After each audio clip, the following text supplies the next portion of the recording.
Michael Peter Balzary, born October 16, 1962, and obviously commonly known as Flea, a founding member and bass player of the massively popular Red Hot Chili Peppers, has been one of the most notable bass players of the last 3 decades. He's played and collaborated with artists such as Jane's Addiction, the Mars Volta, Alanis Morissette, and Johnny Cash, just to name a few, and he's famous for really incorporating elements of funk, slap, punk and rock into his bass lines. In this video, you're going to be checking out the 3 times that Flea went beast mode.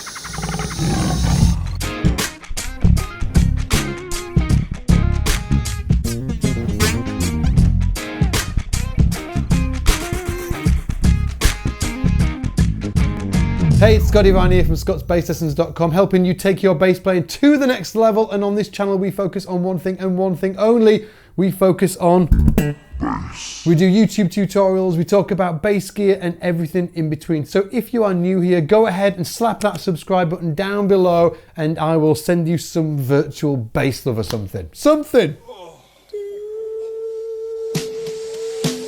So first of all, I want to show you the first ever video clip I saw of Flea when I was a kid. I think I was maybe like 14 or 15 years old at the time. And up until that point, I was busy listening to, I don't know, like Nevermind or In Utero or something like that, when suddenly a friend of mine played me this and my mind was blown. Just check this out.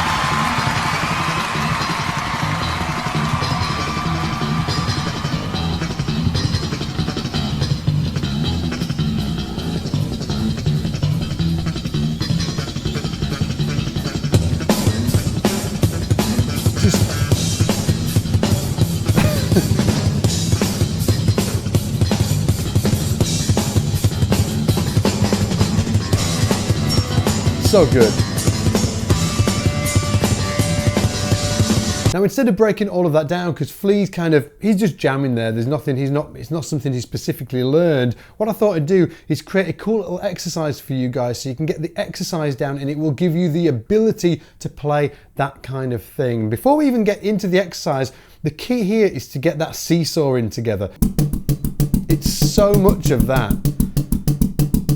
where it's thumb on the down, and when the thumb comes back up, it actually pulls the actual, that's where the pop happens, and it's that seesaw in motion like that, right? It's all coming from here as well.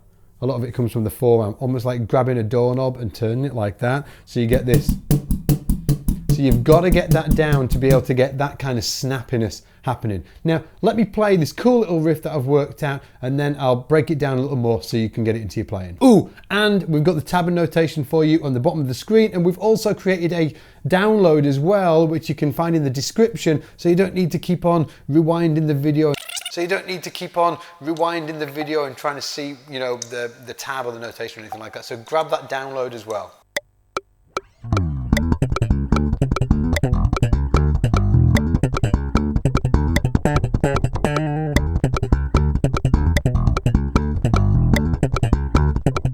Okay, so that sounds quite frenetic and it's not all that bad. Again, get that seesaw motion down before. Need to get that down, and then there's just a few other little elements that you need to get down. One would be this, that hammer on there. That's when you play one note and hammer on the next. So you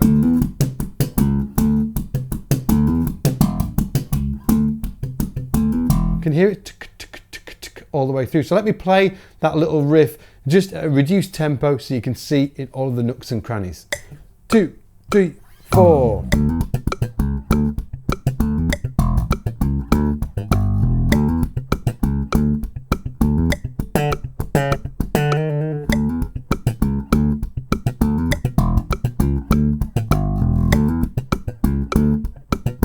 Okay, so next up is a clip taken from Flea's bass tutorial video that was filmed back in 1993 for Starlix. Can anybody remember Starlix? Give me a shout in the comments if you guys can remember Starlix. Back in the old days of VHS, right? Okay, now without further ado, let's do it.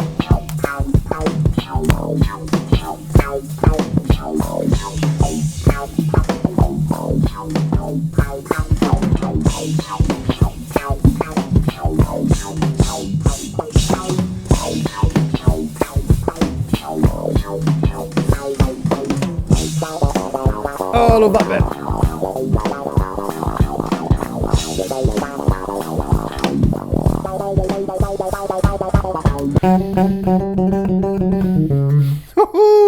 Now this let's just focus on the slap bit to start with, right? So the whole thing, Flea's tuned down half a step. So his low E string is E flat, his A string is A flat. So let's just rejig everything back to standard tuning, okay? That slap riff that we was playing,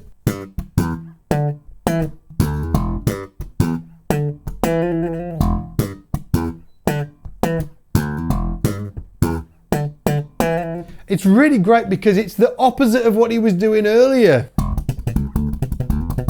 It's the opposite of that.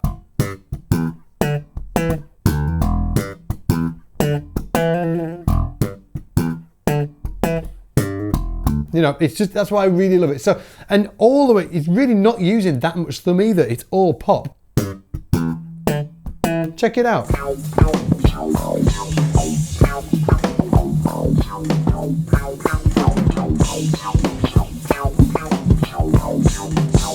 Now that other bit where he's going,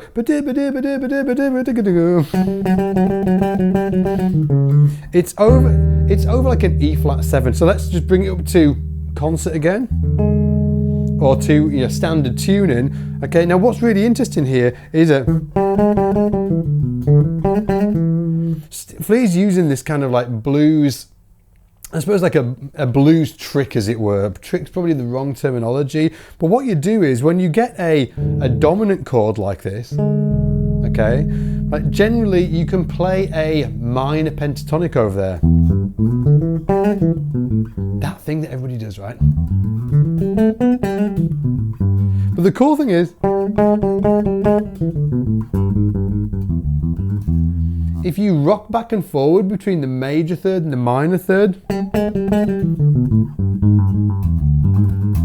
it gives it even more blues.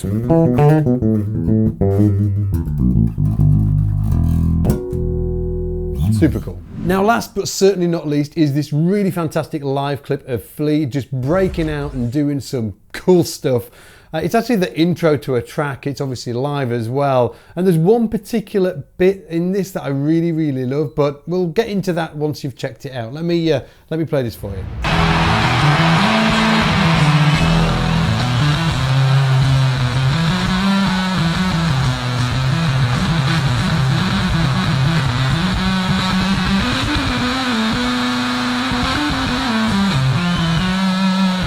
So all of this is really cool because for me, like, I think that like a lot of the rock guys, which Flea is, you know, he's a funk, but he's a rock guy as well.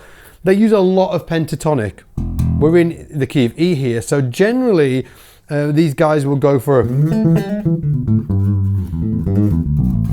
know, that kind of blues scale when they're you know, improvising. But what Flea's doing here is he's actually using a natural minor scale, which gives it a completely different.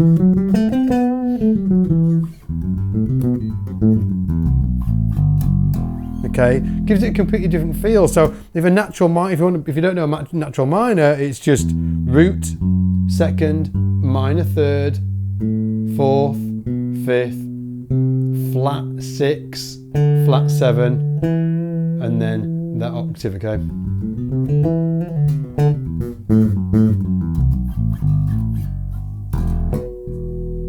Cool. Now there's another bit that he does here that's really wicked. Just check it out.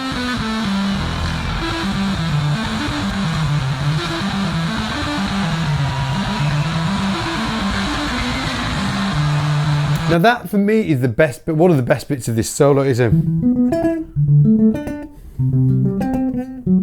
so if we're in this E minor here, okay, it's just, that's where he starts there.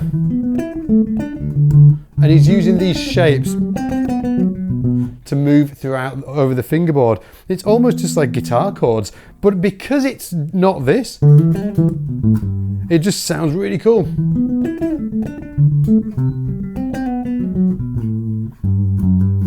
Mixed in obviously with that natural minor as well. And then he does this really cool arpeggiated thing as well. Check this out.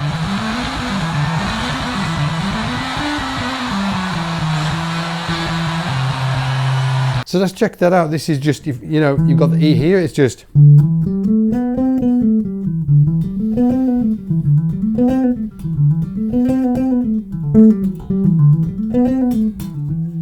Okay, so it's just the natural minor again. There's the E minor arpeggio, but this little bad boy in there, the flat 6, and then that flat 7 there.